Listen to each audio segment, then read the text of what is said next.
नमस्कार बच्चों, Mehta digital class में आपका स्वागत है।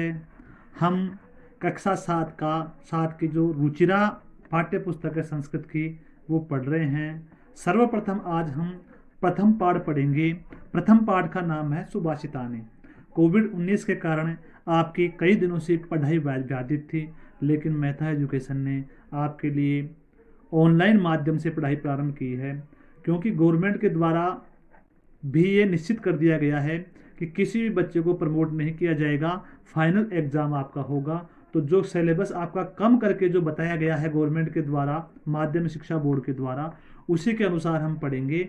और आगामी जो एग्जाम होगा, आपका जो परीक्षा होगी, वो इन्हीं के अंदर से आएगी। इसलिए आप ध्यान से पढ़िए, समझिए, और जो वर्क आपको दिया जाता है वो आप करते रहिए।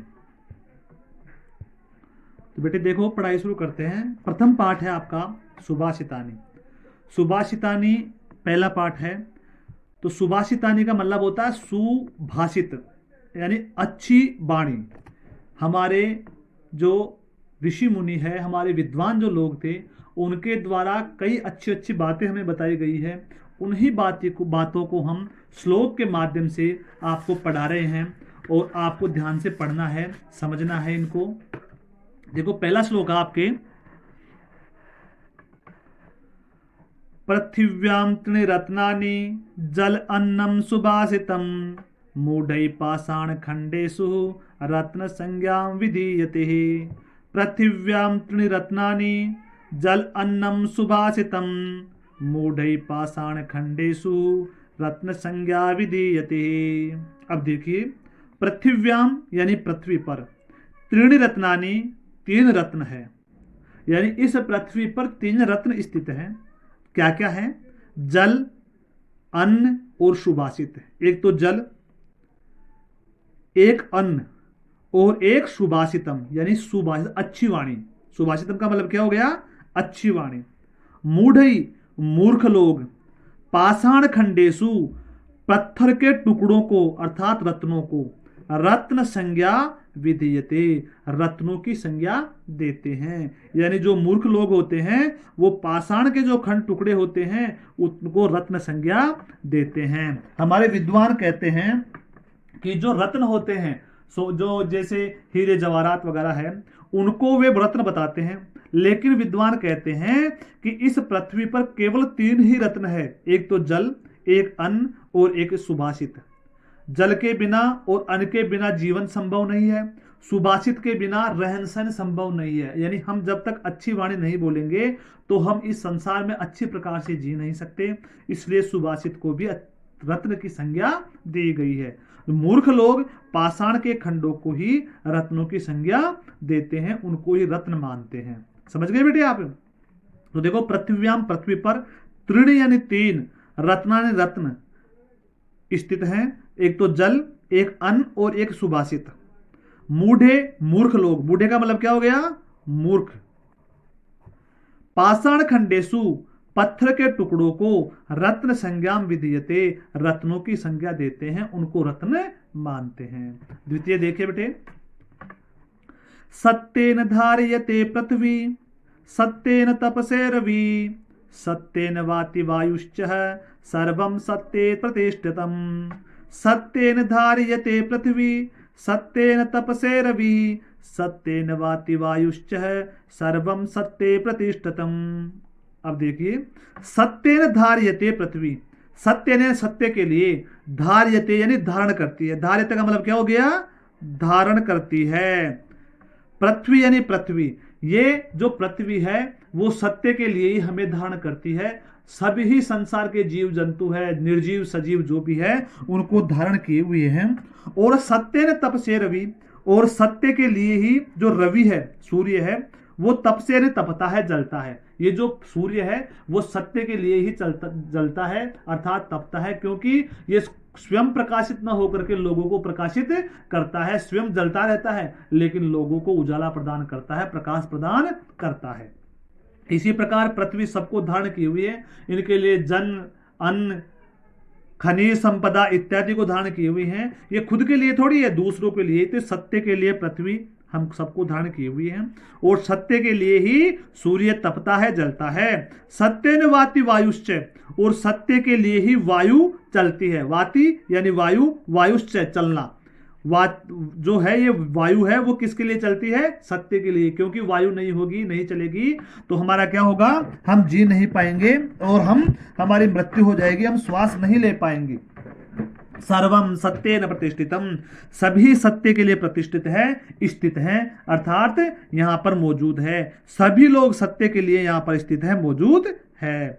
तो देखो एक बार और देख लिए, सत्य न धार्यते पृथ्वी, तो ये पृथ्वी है वो सत्य के लिए धारण की हुई है। सत्य न तपसे रवि, सत्य के लिए ही ये जो सूर्य है वो जलता है। सत्य न वाति वायुश्च, सत्य के लिए ही वायु चलती है। सर्वम सत्य प्रतिष्ठितम, सभी पृथ्वी के निवासी सभी वस्तुएं जो है वो सत्य के लिए ही स्थित है। नेक्स्ट देखिए, दाने तपसि शौर्यम च विज्ञाने विनये नये विस्मयो नहीं कर्तव्यो बहुरत्ना वसुंधरः। दाने तपसि शौर्ये च विज्ञाने विनये नये विस्मयो नहीं कर्तव्यो बहुरत्ना प्रसुंदरः।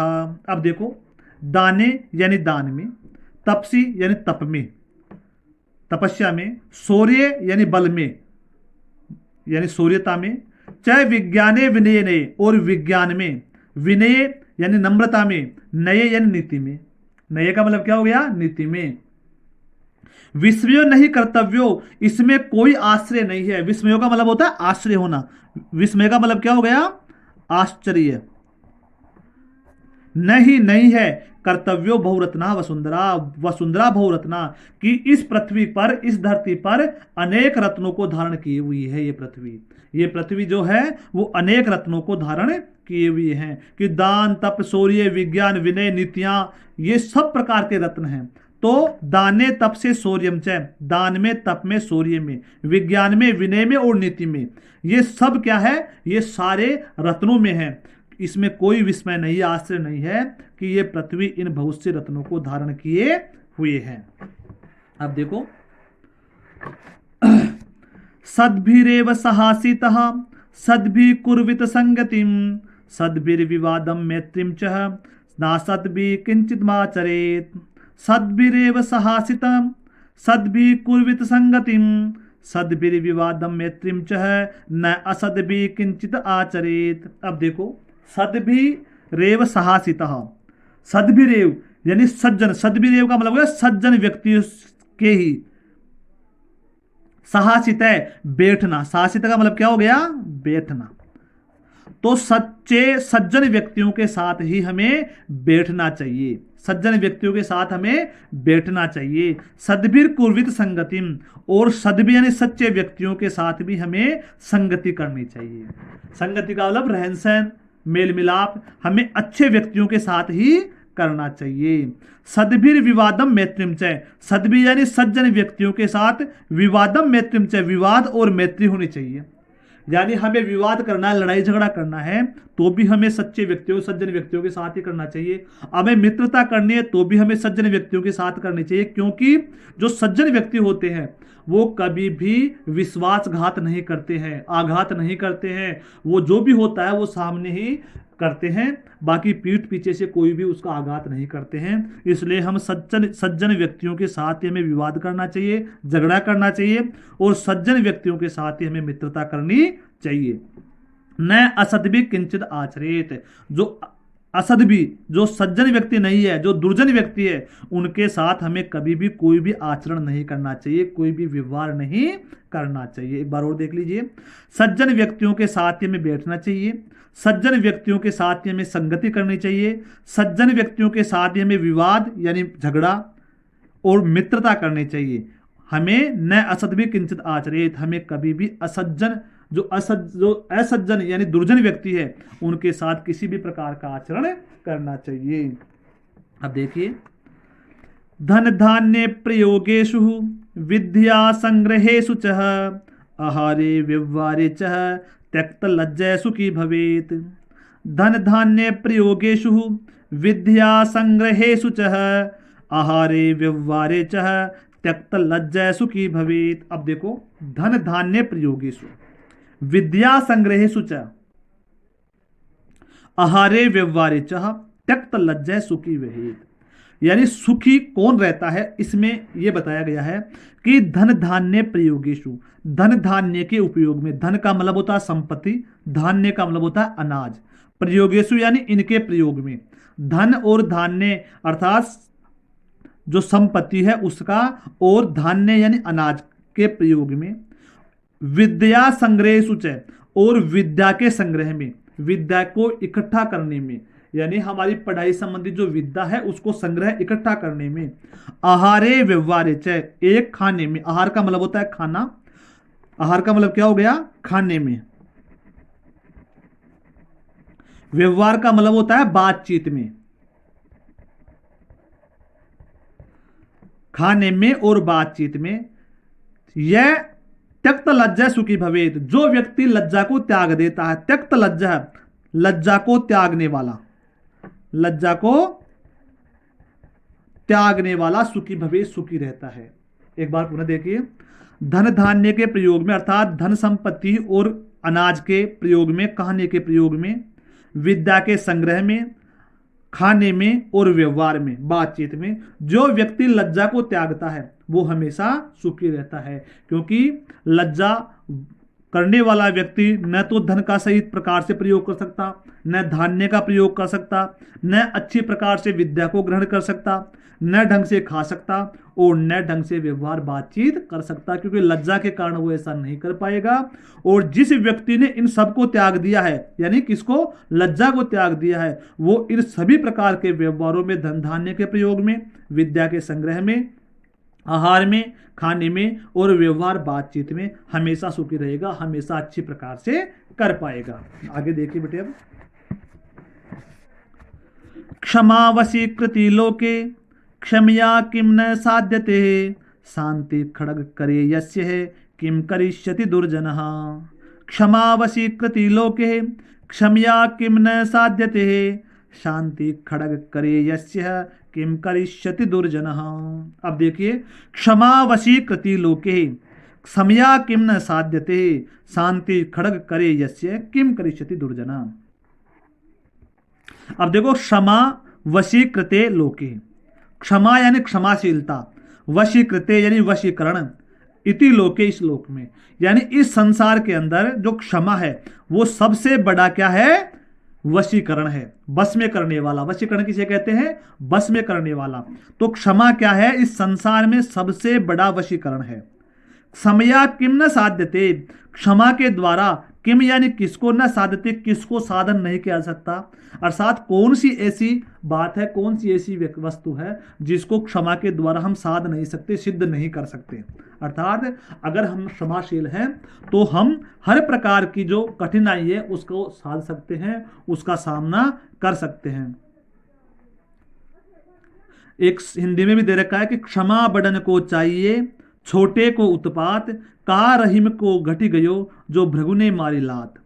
यानी क्षमा बड़न को चाहिए, बड़े व्यक्तियों को हमेशा क्षमाशील होना चाहिए, क्षमा बड़न को चाहिए, छोटे को उत्पात, छोटे व्यक्ति हमेशा उत्पाती होते हैं, और क्या का रहीम को घट गयो, सो भृगु ने मारी लात। भृगु ऋषि थे, उन्होंने भगवान विष्णु के जाकर के छाती पे लात मारी, तो वह भगवान विष्णु ने कहा कि ऋषिवर आपका पैर कोमल है, कहीं चोट नहीं आ जाए, मेरा जो चेस्ट है, शरीर छाती है, वो तो वज्र की है, इसमें कोई फर्क नहीं पड़ेगा, इसलिए कहीं आपके पैर में चोट नहीं आ गई। तो इतने बड़े व्यक्ति, इतने महान व्यक्ति होने के बाद में भी भृगु ऋषि की लात को उन्होंने क्षमा कर दिया। तो इस प्रकार हमेशा क्षमाशील व्यक्ति किसी भी प्रकार के कार्य को सिद्ध कर सकता है। शांति खड़ग करे यस्य, शांति रूपी खड़ग यानी हथियार, तलवार, करे यानी हाथ में, करे का मतलब क्या हो गया, हाथ में, यस्य यानी जिसके है, किम करिष्यति दुर्जन है, किम यानी क्या, करिष्यति कर लेगा, दुर्जन है दुर्जन व्यक्ति, उसका दुर्जन व्यक्ति क्या कर लेगा, अर्थात उसका दुर्जन व्यक्ति कुछ भी नहीं कर सकता है। तो क्षमा वशीकृते लोके, इस संसार में क्षमा सबसे बड़ा वशीकरण है, और क्षमा के द्वारा हर प्रकार की बात को साध सिद्ध किया जा सकता है। क्षमा से ही हर बात, कौन सी ऐसी चीज है जिसको हम साध नहीं सकते। शांति खड़ग करे यस्य, शांति रूपी खड़ग यानी तलवार जिसके हाथ में होती है वो किम करिष्यति दुर्जन है, उसका कोई भी दुर्जन व्यक्ति कुछ नहीं कर सकता। इस प्रकार बेटे ये आपके श्लोक में एक बार उच्चारण और कर लेते हैं हम। पृथिव्यां त्रिरत्नानि जल अन्नम सुभाषितम, पृथिव्यां त्रिरत्नानि जल अन्नम सुभाषितम, मूढ़ै पाषाण खंडेषु रत्न संज्ञा विधीयते, सत्येन धार्यते पृथ्वी सत्येन तपसे रवि, सत्येन वाति वायुश्च सर्वं सत्ये प्रतिष्ठितम, दाने तपसि शौर्यं च विज्ञाने विनये नये, विस्मयो नहि कर्तव्यो बहुरत्नावसुन्दरः, सद्भिरेव सहासितः सद्भिः कुर्वित संगतिं, सद्भिर्विवादं मित्रिं च सदा असद्भिः किंचित् आचरेत्, धनधान्ये प्रयोगेषु विद्या संग्रहेषु च आहारे व्यवहारे च त्यक्तलज्जा सुखी भवेत्, क्षमा वशीकृति लोके क्षमया किं न साध्यते, शांति खड़ग करे यस्य किंचित् करिष्यति दुर्जनः। इस प्रकार बेटे आपका प्रथम जो पाठ है वो संपूर्ण हो चुका है। एक बार इसके हिंदी अर्थ आप देख लीजिए, आपको इनको ध्यान में रखना है।